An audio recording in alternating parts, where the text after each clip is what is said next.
It is my great pleasure to introduce you Professor Maria Robles. She is professor at the medical faculty at the LMU in Munich. Professor Robles studied biology at the University of León before moving to Madrid to do her doctorate. She then moved to Harvard Medical School as a postdoctoral fellow, where she studied the core circadian clock components. She then joined the laboratory of Matthias Mann, and then she started her own group in Munich. Her and her group's work is focused on using mass spectrometry to study temporal dynamics of protein abundance, localization, and post-translational modification. Professor Robles, the stage is yours. Thank you, Carlo, for this professional introduction. Thank you, Jürgen, for inviting me to present my work here. What my lab is doing, and we have a long-lasting collaboration. First, when we were both at the Masterman together, but then after I became independent, and also, so we're doing many things together. So a little bit like Albert, yesterday, I'm going to show many things.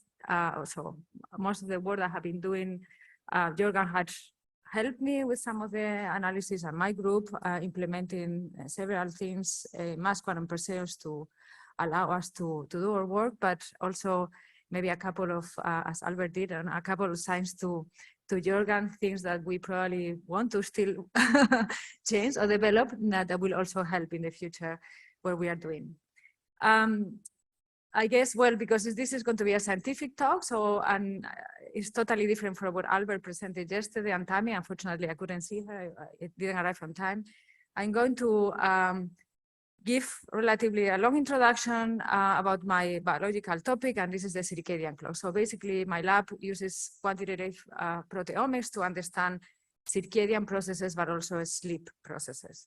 So just to put you in context, it's very obvious, but we don't think about this regularly. So we live on the surface of the Earth, and the surface of the Earth, of course, we have the environmental conditions are changing, and this is happening every day in a regular matter. So we have day and night, so light or darkness, and this also involves temperature changes. And this has been happening during millions of years. And many or most of the organisms living on the surface of the Earth, like us, have developed a system to predict these changes because it's currently and regularly happening. And this internal system that has evolved during evolution to really predict these changes is called the circadian timing system. This is an internal clock that is able to predict when it's going to be tomorrow dark and it's light, or night and day, and this is going to help our internal body to be prepared for these changes. And also, maybe obvious, but you also don't think probably often about this, most of our physiological processes show 24-hour rhythms. And the obvious and most obvious rhythm is the sleep rhythm. So we sleep and we are awake, you know, also every day, or should be. And then maybe at the end of the talk, I convince you that you should have a regular sleep schedule. Or body temperature is also changing at 24-hour manner. In the middle of the night, we have the lowest body temperature. Then blood pressure also is low during the night, is rising when you're going to wake up. And then it has the peak, so if I move, it has the peak of pressure at the afternoon or evening. Then many hormones are secreting as a 24-hour manner or circadian manner. Melatonin is one of the most, I think, currently most talked about because it's regulating sleep. High alertness is happening around this time, so I'm very happy to give the talk when you are all very alert.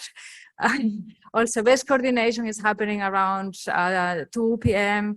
And then cardiovascular efficiency is highest, or the highest is around 5 p.m. And then there's also this idea that if you want to get the best out of your workout, you should go to the gym around this time. I don't know if you're a PhD, if you PI will be happy with this, but anyway, I just leave it like this. Anyway, so of course, this is also why we have this. I mean, this is also physiologically very advantage. So we have an advantage because there's actually, we can divide our day in two phases, you know, the wake phase and active phase, but we are also eating. So we are eating and we're using this energy, right? And then during the sleep phase, we're fasting. And then all these processes that need to be recreated, you know, that are being consumed during the feeding phase and active phase, then you need to have this extra 12 hours, you know, to compensate the activity. Then you have fasting and sleep and inactivity, right? And then this is actually very, very much in harmony. But then, of course, as many things that we are doing humans currently in our lifestyle, we break this very often. And this harmony is breaking often by sleep deprivation, of not sleeping at the right time of the day or the right or the proper hours. And also, well, I mean, this is also a sleep deprivation or prolonged wakefulness, but also by changing the diet. Because, of course, all of this has a metabolic background, and metabolism is very important. So there is catabolism and anabolism.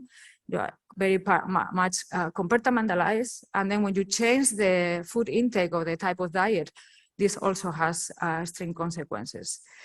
I go now from the organismal to a bit of really showing you how is this organized in the body. And I'm going to talk about mammals. Every single organ has its internal clock and is regulating the metabolic and the physiological process of the organ. But then all the organs have to be in synchrony, because otherwise will be, it's like we always said often in the circadian community, that this is like an orchestra. So every organ is playing an instrument, but has to be all in synchrony and coordinated, otherwise you will not hear the melody.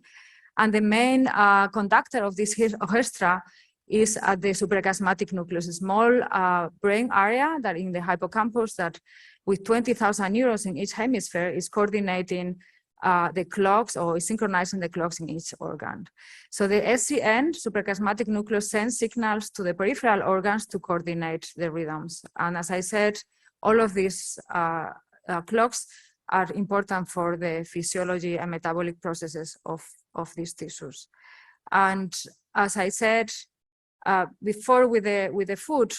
So this is very important because we are in synchrony with the environment, but of course it will be very bad for us not to be able to adapt to the environment. So if now we will fly to America or Asia and we will not be able to synchronize with the environment with a different light schedule, this will be very bad. So the clock is internal and timekeeping, is self-sustainable, but is coordinating with the environment. And the main environmental cues that coordinate or synchronize our internal clock is the light as the main environmental cue that is regularly cycling. And the information is received through the eye and is sent to this master clock in the brain. That's why this is a master clock, because directly gets information from the light from the environment through the eye, and then the suprachiasmatic nucleus sends these signals to the periphery. Peripheral clocks can be also synchronized by food intake, not only by the type of food, but the timing of the food intake. So your organs or your liver sense when you are eating, and for your organ, or for your liver, this is important. So, for example, if you are eating at night, this will not be very good for you because the liver receives food intake during the night, while your eye and your suprachiasmatic receive light intensity during the day. And then basically you are having a liver that is cycling asynchronous to the brain and other peripheral tissues. One of the important also processes that are regulated by the circadian clock, but not only 100% by the circadian clock, is sleep. Is when we are sleeping. So there are two processes that regulate the sleep, and I will not to go into this, but one is the circadian clock. The timing of the sleep, when we feel sleepy, is pretty much regulated by the time, by the circadian clock. So I told you there's a clock, and of course I just put this symbol of a clock. It looks very fancy, but I mean, what is this clock? So this clock is relatively simple, and I extra simplify this here. Is a transcriptional and translational feedback loop. So a series of proteins that are interacting that make these rhythms at the molecular level to be ticking in a 24-hour manner. The two main proteins are transcription factors, clock and BMAL, that bind to certain consensus sizing promoters. They bind there in a time-dependent manner across 24 hours, and they regulate the expression of clock-regulated genes, we call them. And among these clock-regulated genes, these are two families that are repressors, transcriptional repressors, pairs and cries. These two families of proteins, they form a complex in the cytoplasm. They move into the nucleus and they repress the transcriptional activity of clock and B-mail. And this also repressing their own transcriptional activity. And this loop has 24 hours approximately. And this is what is really the molecular base of the circadian timing system.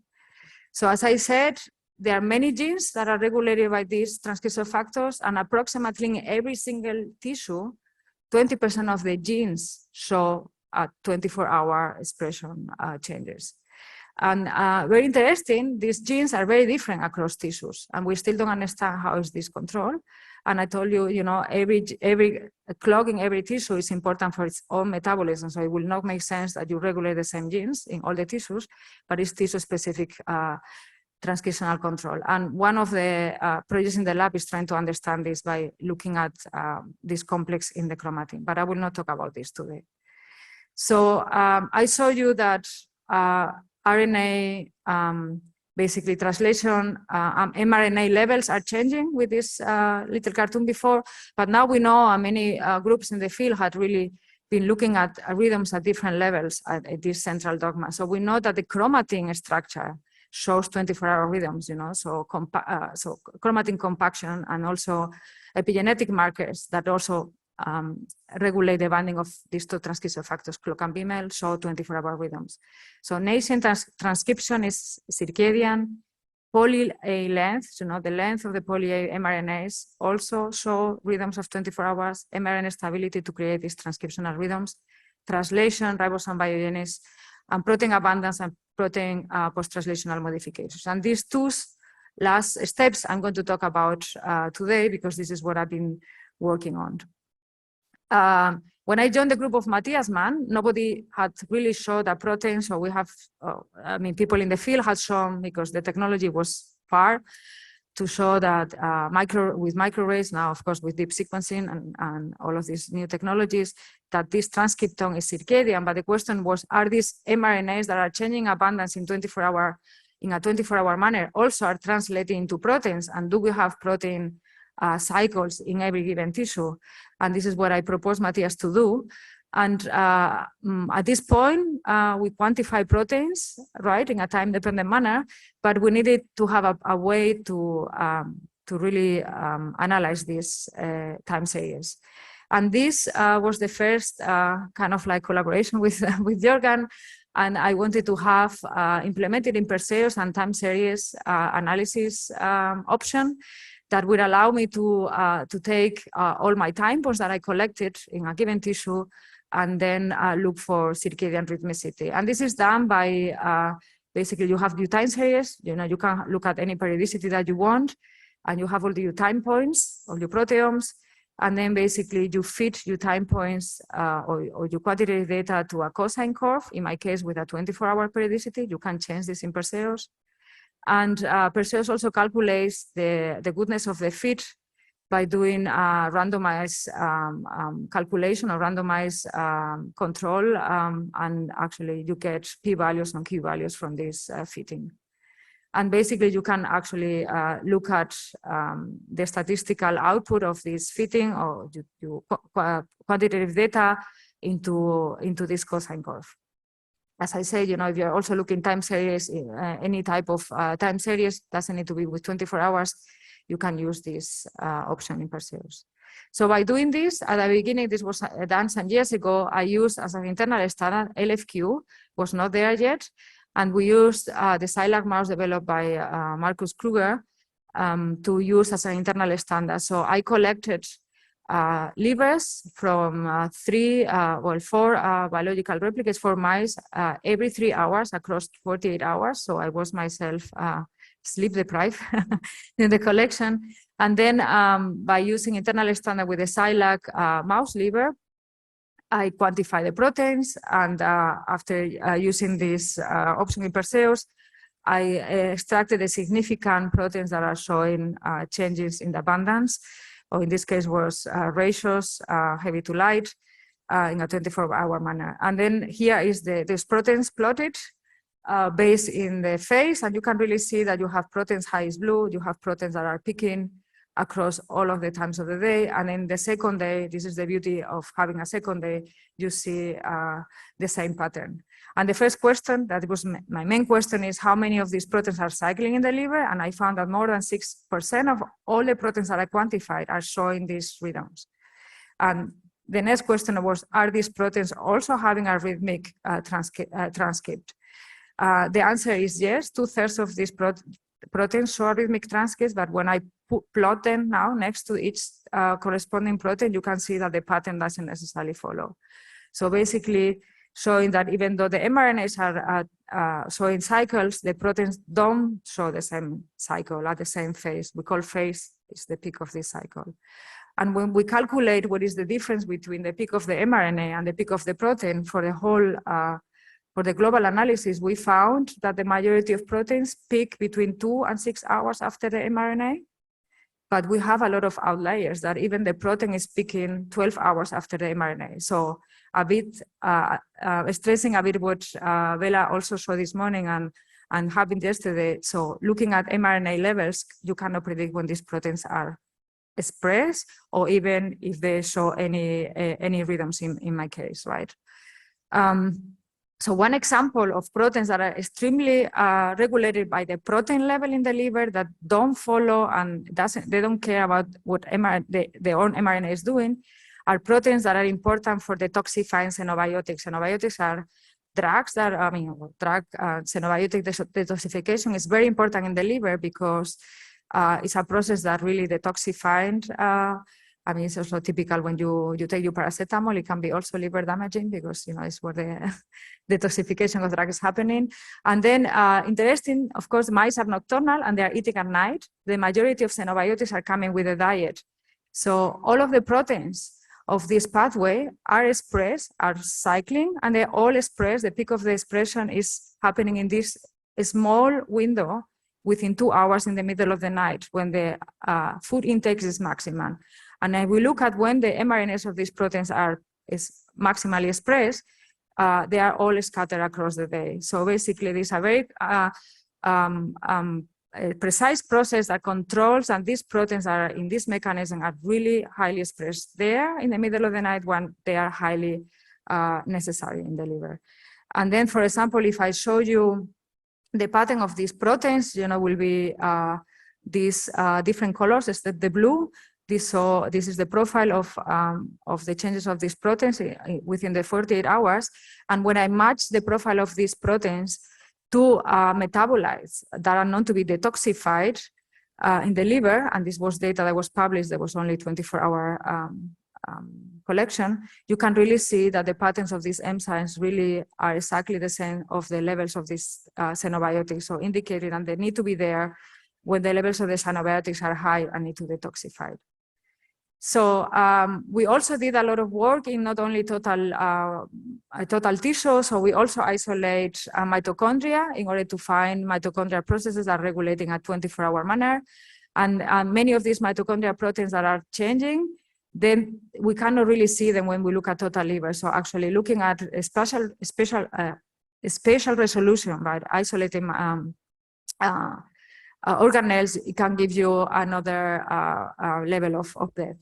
And also people have been showing also by isolated nuclears that you see that the nuclear protein also changes a lot in abundance. And this is maybe not necessarily that the proteins are changing in abundance, but the localization of these proteins is time of day dependent. So the next question I had is like, do you are controlling all these processes by changing the proteome? 6% of the protein is extremely costly. So can you control these processes by post-translational modification? And one of the better or best study, because also because the methods are best developed, is phosphorylation. And I look at phosphorylation changes in a 24-hour manner. And for this, I basically enrich for peptides that are phosphorylated. And this was already done with LFQ, with the label-free quantification, well, not for the phosphor, but but intensity of phosphorylations. And then I could find that approximately 30% of phosphorylations in the liver are also showing rhythms of 24 hours. And when I compare the abundances, the difference between the maximum and the minimum of these cycles, the phosphoproteome or the phosphopeptides saw at least tenfold versus the protein. So you can create cycles of phosphorylation with a higher amplitude compared to the proteome, because I think they are less costly and have also important function for the protein activity. And I show you, I mean, maybe I show you here, or I explain what is this. So it's basically, this is a circular histogram, and the beans corresponds to the peak of this, in this case, phosphopeptides, what is the maximum of this phosphopeptide across the 24-hour cycles. And basically we have this rose plus, you know, that is a little bit like a clock. And here you can see that the phosphorylations that are cycling in the liver show very two defined clusters, while the proteins are very different. So protein cycles and phosphorylation cycles are controlling different pathways. And indeed we saw that phosphorylation is important to regulate autophagy, protein synthesis, and glycolysis in a 24-hour manner. And here I showed you the heat map of these phospho changes in the liver, changing the colors, but anyways, it's the same idea that you have phosphorylations peaking at different times of the day. And so I also map different signaling pathways that are controlled by phosphorylation, and this is a very complex map. But here I wanted to show you that using photon together with Jan Rudolph when he was with Jorgen, so we could actually, using all of these massive phosphorylation changes, we could predict kinase activity. And this is done by looking at kinases that themselves phosphorylated, and also substrates of these kinases, not only in kinase substrate relationships, but also by protein-protein interaction networks. And with this, we found the precise peak of activity or a number of kinases across the day. And these kinases were in this map that I will not show you. So we also have been looking at other post-translational modifications, and we did this with ubiquitination, that is also, in addition to control protein degradation, is also controlling protein activity, because different chains of ubiquitin also have different functions. So with this, we did this with Matthias Matt. In this case, we moved into a cell line because we could produce more sample material. And this was done actually with a spectronaut. So now, hopefully, soon MassQuant can deal with this. So we did this also in DIA, using library or not library. And then basically we quantified changes in ubiquitination levels. And we found that 10% of proteins in the cell line saw ubiquitination changes. And the cluster, when we represent the peak of these ubiquitination changes, we see them very much clustered here in one time of the day. So we did, in collaboration with the people of Matthias, we did also an experiment using proteasome inhibitor, and we see that these ubiquitinations are not boosted. So we think these ubiquitinations are important protein function rather than protein degradation. And one thing that we identified with this is that many of these ubiquitinations are actually happening in the same protein, and they're very much clustered in one area of the protein or one sequence of the protein. And I show you here an example for, it's a channel for sodium and potassium, and it's very important to create osmotic balance in the cells. And this is the profile of these ubiquitinated peptides, different ubiquitinated peptides in this protein.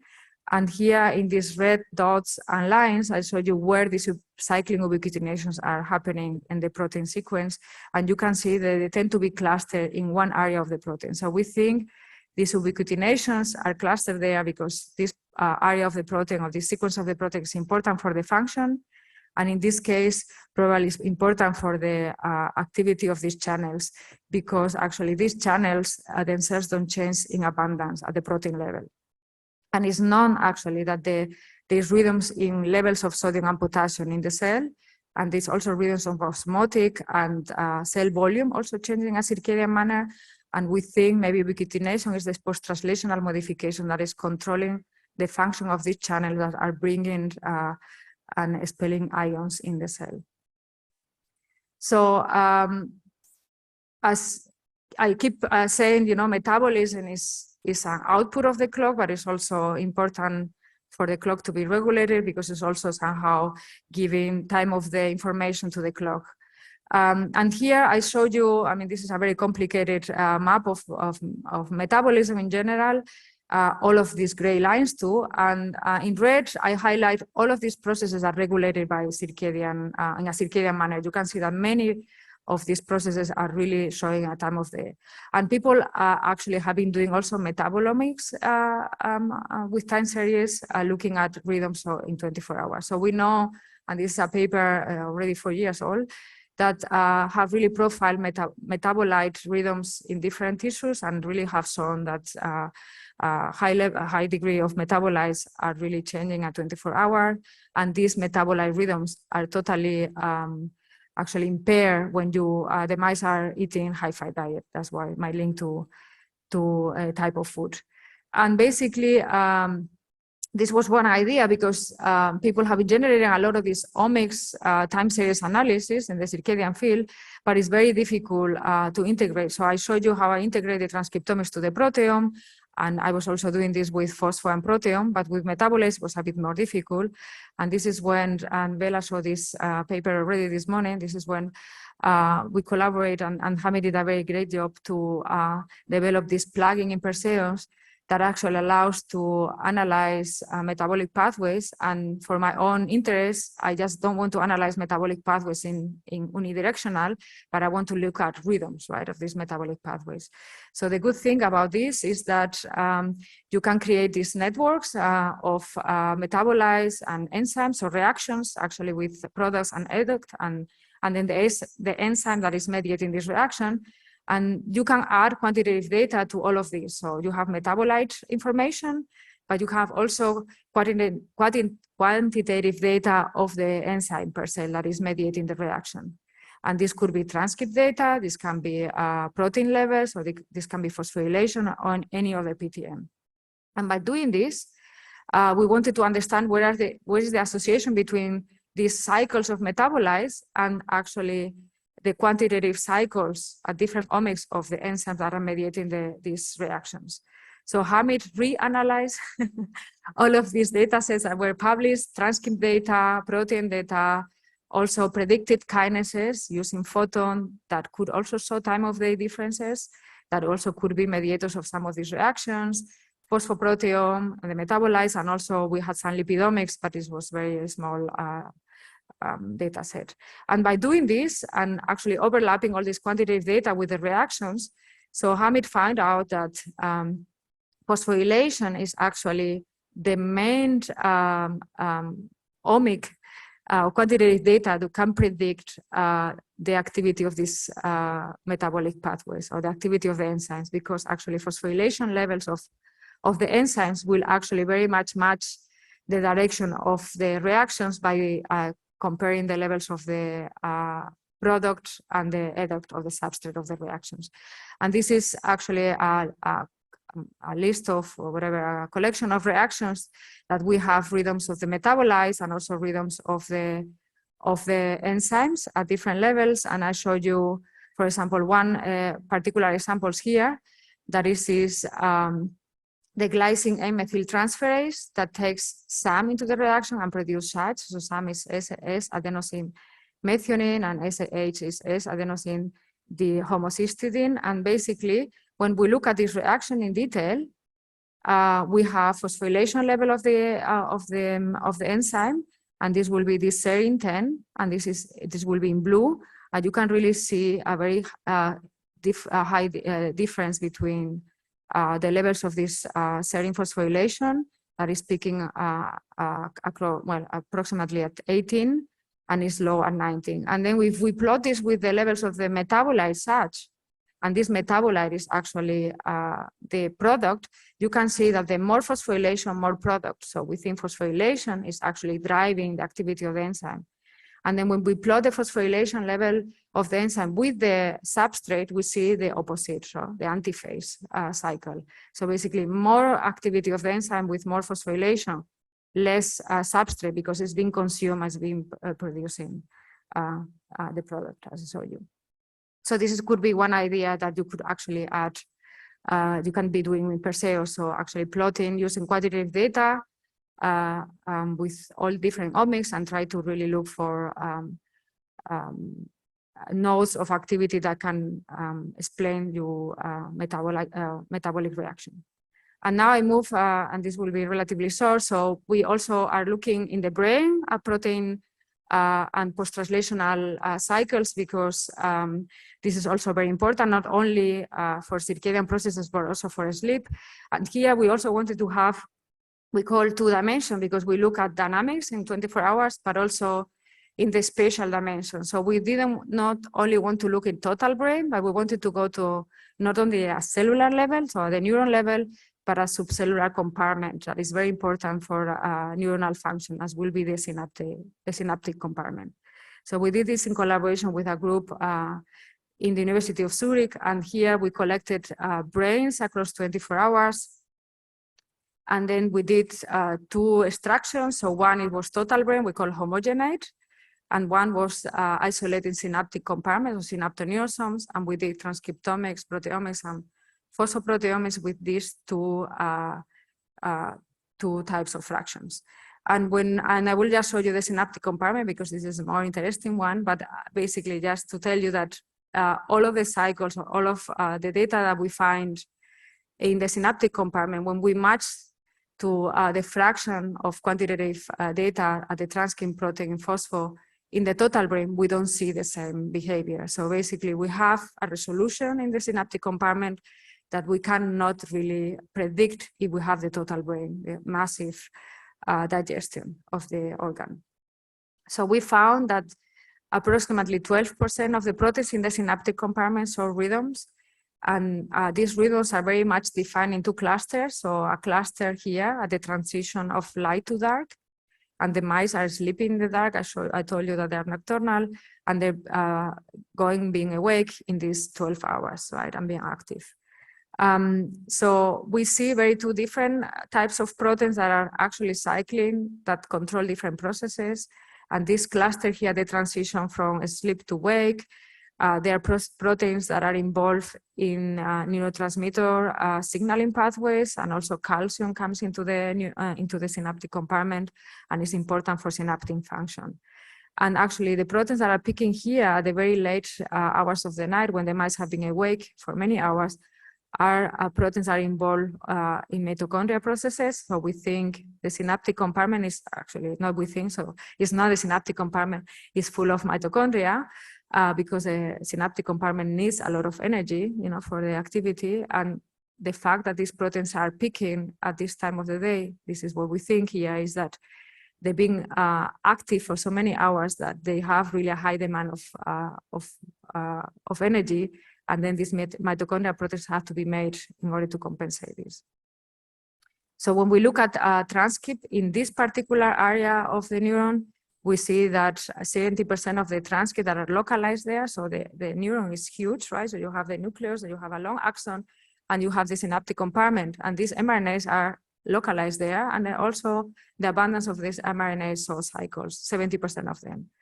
And when we match cycles of proteins with mRNA, we find, similar to the liver, that 80% of the proteins that are cycling also have mRNA cycling. And in this case, I don't show you the heat map, but in this case, it's the opposite what we found in the liver. So the protein level, and also the protein peak and the mRNA peak is almost exactly the same.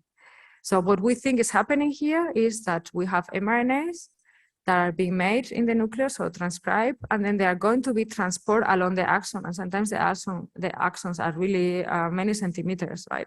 So they're going to be transported to the synaptic compartment, and they are going to be reaching the synaptic compartment, and they are going to be made and translated into protein. And it's known that is really local translation in the synaptic compartment that is important for the function of synaptic function. So we also look at phosphorylation in the synaptic compartment, and we found that actually almost or more than 50% of all the proteins that are phosphorylated in the synapses showing rhythms of this phosphorylation. So this is a massive change. And we found actually 66 kinases that are themselves phosphorylated in a 24-hour manner. And I have to say that we found more than 100 kinases localized in the synaptic compartment. I was actually very surprised, and we call them now the synaptic compartments are probably kinase hubs because they're all localized there, and they are very important for the synaptic function. So not only they're localized, but as I said, you know, many are, and for different trees in this human kinome or mammal kinome, many of these kinases show rhythms of phosphorylation. And when we plot the phosphorylations of these kinases alone, you see that this profile very much resembles the profile of the total phosphoproteome. So this kinase phosphorylation is very important to regulate kinase activity in a time-dependent manner, and this is basically the main driver of these massive phosphorylations. And using, again, photon, we could predict, using not only kinase phosphorylation levels and kinase substrate relationships, but also protein-protein interactions, we could predict which kinases are peaking in the activity at what time of the day, and this is also plotted here. And so actually we came from the circadian point of view, so we wanted to look at cycles, and then when we look at these cycles of protein and phosphorylation, so as again I hint to you that we have very defined clusters, and these clusters are very much at this transition from light to dark, right? And we thought, okay, maybe this is not necessarily only driven by time of day, but it's also by the activity or actually inactivity of the neurons due to the sleep and wake phases. But of course, you can't, it's very difficult to separate this. And a way to separate this is basically these molecular dynamics driven by sleep, wake processes rather than circadian. A way to do this is actually doing a sleep deprivation around the clock. So we interfere with the sleep pattern of the mice. So 4 hours before the mice were sacrificed, we didn't allow them to sleep. And we did this across the 24 hours. Of course, when the mice are not sleeping, this will not cause any effect, but we wanted to introduce the same interference, right? In case whatever we are doing, you know, is doing something else than this. So when we sleep deprive the mice, what we found is that while still a proportion of mRNAs are still cycling, so 30% of the cycles of mRNAs are still maintained in the synaptic compartment, we lost all of the cycles of proteins and basically 99% of cycles of phosphorylations, indicating that protein translation in the synaptic compartment is very important to keep synaptic function and also post-translational modification, in this case phosphorylation. So basically, by interfering with the sleep deprivation, you interfere with the homeostasis of synaptic activity, and this has profound effect in your brain. And maybe I show my last take-home message here, that we know that sleep is very important to consolidate memory, and also sleep is very much a cofactor of many or comorbidities in many neurodegenerative diseases. The question is the sleep deprivation causing really a long-term effect in our brains due to this disruption of protein and phosphorylation rhythms? And there's many studies now that try to associate this, but I found last year this study that I thought is a longitudinal study, quite long, and they found a very high association between sleep duration in middle and old age. And I guess I'm middle, you are young age, you can still afford not to sleep maybe. And with incidence of dementia. So basically, by interfering with your sleep, you know, you could also have detrimental effects in your brain and your synaptic activity that actually is important for memory consolidation. And not only in your current or in a short term, but it's also in a long term. And with this, I finish acknowledging everybody in the group, all of the funding sources, and also I want to maybe say that we are hiring, and if somebody is finishing the PhD or is doing master and we like to do proteomics in a 24-hour manner, so we are happy to to talk. Yeah. So, and with this, yeah, I open here for any questions. So that was great. I have sleeping problems, and I want to see how similar mice are to human. Is this transferable to with a factor to then at least predict what can happen in human being, and if this may help helping people with circadian rhythm problems like Yeah. myself. Well, I think, I mean, circadian disorders, right? So impairs the sleep. As I mentioned, there are two factors, and I think it's maybe simple to explain. So there are two processes that regulate sleep. So first is time of day. So you normally feel sleepy at night versus the day, right? Because this is the circadian process kicking it. But of course, sleep is also regulated by a process that is called homeostasis. And this means how many hours you have passed after you slept, right? So imagine you don't sleep one night. So the next day you are sleepy, but you are more sleepy at night than during the day. This is the circadian part, but you are anyway sleepy. So basically you increase, we call it sleep pressure, every hour that passes versus the time that you were sleeping. So every time that you've been awake, you increase the sleep pressure, and at some point this sleep pressure is maximum, and then so any circadian disruption also affects sleep, because you might be sleeping at the wrong time of the day. And then this is also not when you have a high sleep pressure, and then you are not sleeping enough, right? Dissipating the sleep pressure. And then I think sleep has become a very hot topic of a study in biology. The problem with the sleep in humans is that we cannot open the brains and take the synaptoneurosomes and look at this, right? So it's very hard.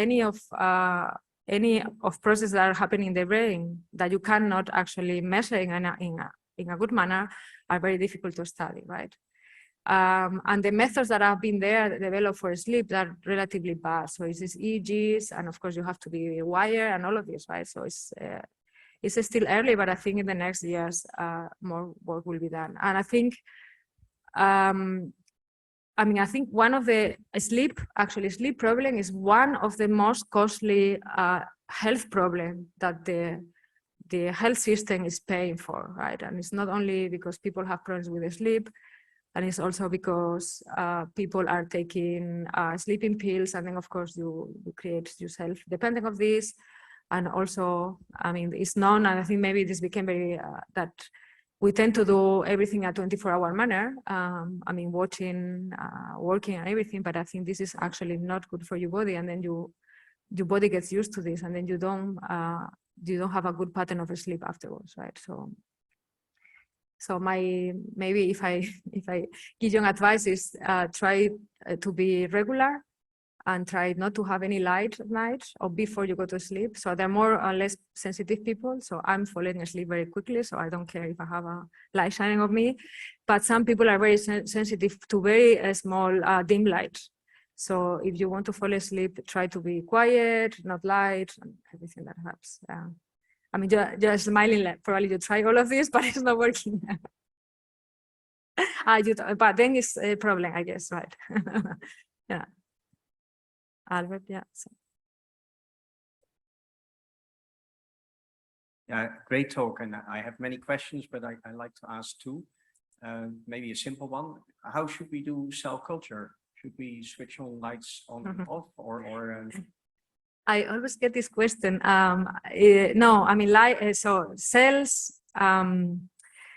So just so the circadian, the molecular clock, right, that I showed you is very similar to the cell cycle, right? So you have, you have the repressors going, it's a molecular mechanism. So light doesn't play a role there, right? So a lot of these rhythms are happening. So normally when you have a cell culture, it's similar to the cell cycle. Every cell is in a different stage. When we have a population and we want to study this, we have to synchronize them to put them all in the same phase, right? But light doesn't play a role. Temperature plays a role though, because temperature, of course, control of these processes, protein degradation and protein relocalization. So temperature is very important, and we actually indeed synchronize cell culture cells with temperature cycles, 32 to 37 approximately. And my other question is about your liver circadian rhythm. So proteins are synthesized and degraded, but the liver is also secreting enormous amount of protein. So is the secretion also circadian, and can you measure that in blood, for instance? Interesting question. So I think nobody checked at this, but one of the things that I noticed when I was looking at which proteins are cycling, so I showed you the main processes that really cycles at night, the xenobiotic metabolism. So many proteins, there are not so many proteins during the day that are peaking, but most of the proteins that are peaking during the day, they were proteins that are going to be secreted or secreted proteins. But my question there is because they're made more during the day, or is because they're secreted at night and they accumulate during the day? So I couldn't answer this. So I know that the abundance of these proteins are high during the day, but maybe the abundance is coming from a secretion at night, right? And then it produces more during the day, or because they are made to be secreted, right? And they're going to be all secreted during the day. I don't know, and nobody had checked this. So it's not known if the plasma proteome is also circadian. Well, it's very hard to do this, yeah, because you have to do very constant conditions. I mean, you mentioned this yesterday to me too. Like, I think when you sleep, when you exercise, everything is actually affecting your plasma too. But for sure, it's time of the dependence. Yes, yeah.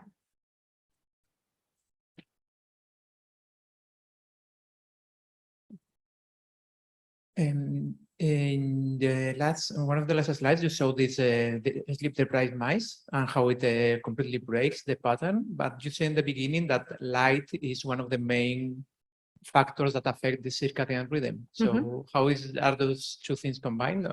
These mice were also light deprived, or? So yes, in mice, light, because they're nocturnal. So light, we call it mask activity. So if you have a mouse running around in the dark and then you come and switch on the light, the mouse recognizes the light as a danger, right? And then it stops being active. Of course, for the sleep, light is important for the mice to sleep. So in the light phase, the mice are sleeping.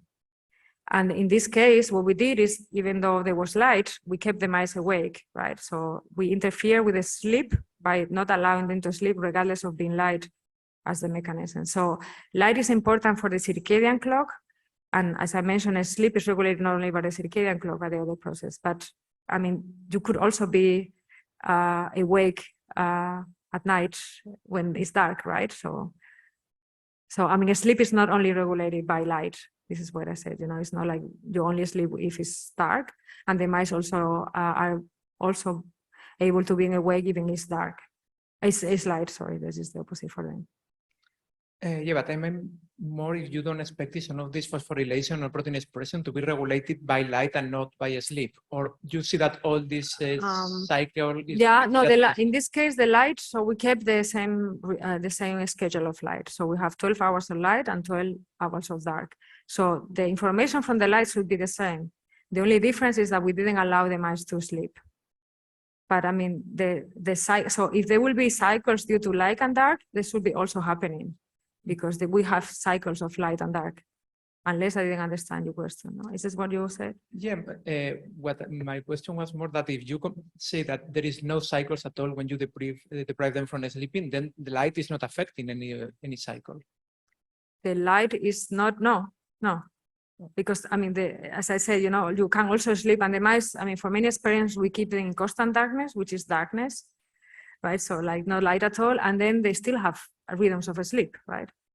So light is not the driver of these rhythms. It's a synchronizer, but it's not the driver. Hi, Dr. Robles. Thank you for your talk.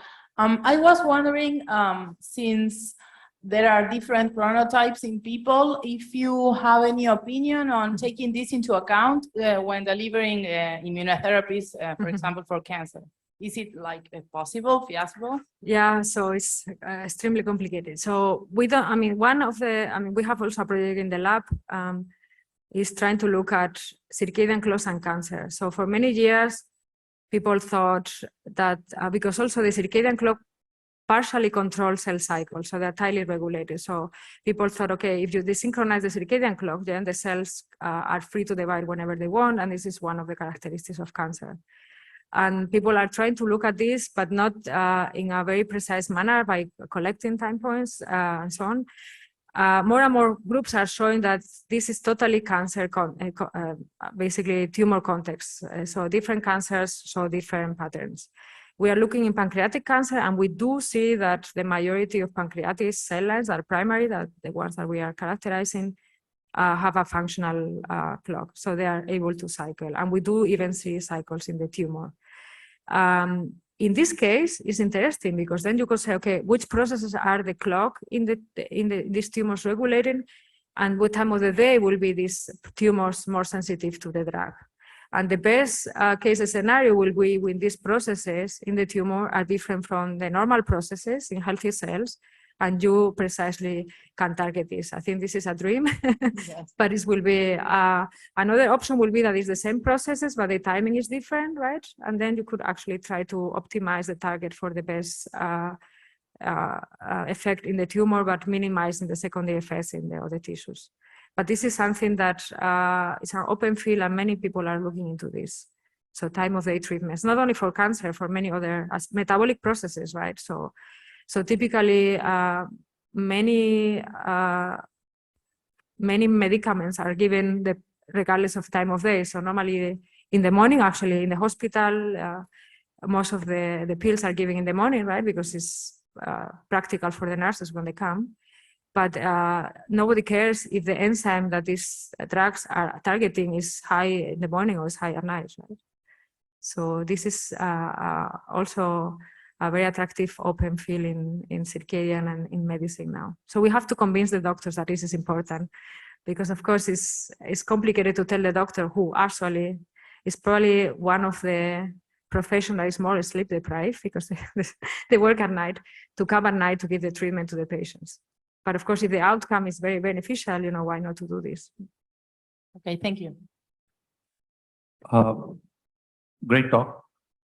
My question might be sounding novice, but I wanted to ask, these mice that we have used have the same genetic background? Yes, yeah. So now the question that I really want to ask is, when you take this study and apply it to humans, and say, let's say, and there are many studies like this, that say, well, sleep deprivation is directly related to neurodegeneration, stuff like that.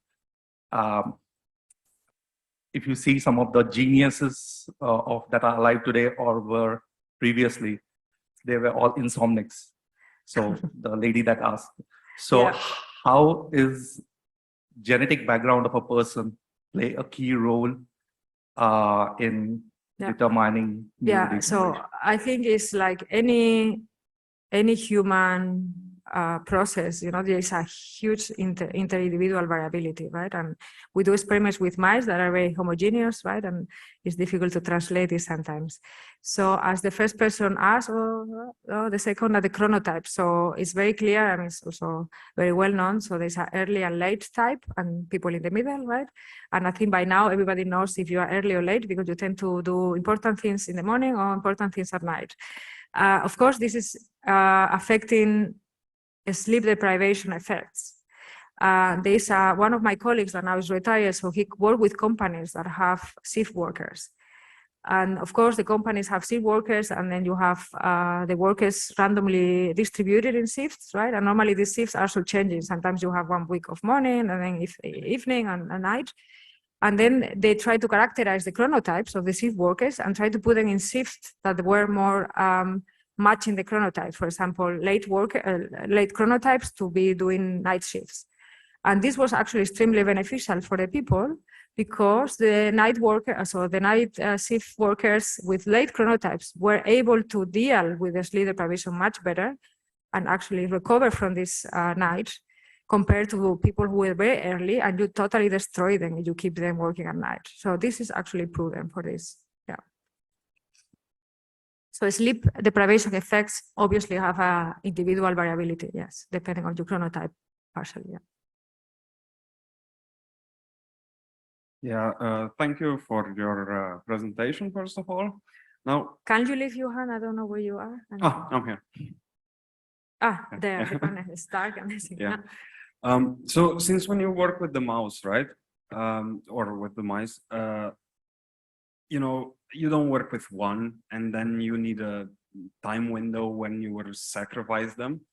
Could you also conclude when that would be the best for this rhythm not to influence your proteomic experiment? What do you mean, no influence? You know, since if you would like sacrifice mice, I don't know, from 10 to 12, Yeah. then maybe the proteins Yeah. change or so. Yeah. Yeah.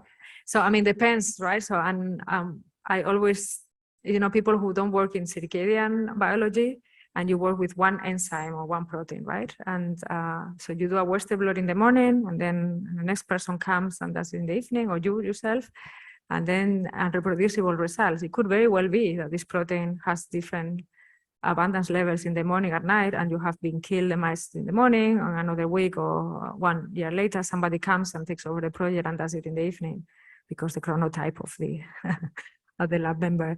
And then this could be a very well reason. So we always, I mean, for example, GAP-DH, many people use GAP-DH as an internal control for Western blots. So it's also cycling and acting cycling. I mean, the abundance differences, maybe they are not huge, but you might have a protein that cycles with 3-4, right? And this makes a big difference for a Western blot. So you have to take into account time of day when you do the experiments, especially when you do this in vivo, right? Thank you for the excellent talk. And you did answer in dividing cells in culture, they cycle. Do you know if primary cells in culture, non-dividing cells, or say induced pluripotent cells, do those cells have cycling proteomes? The answer is no. So pluripotency, so basically stem cells don't have a clock, so they don't express some of these components. So we think this mechanism is important for differentiated cells because this is actually what is already in the organism. But stem cells and therefore pluripotency actually then you don't maintain the molecular clock because the components, some of the components of the molecular clock are not expressing anymore.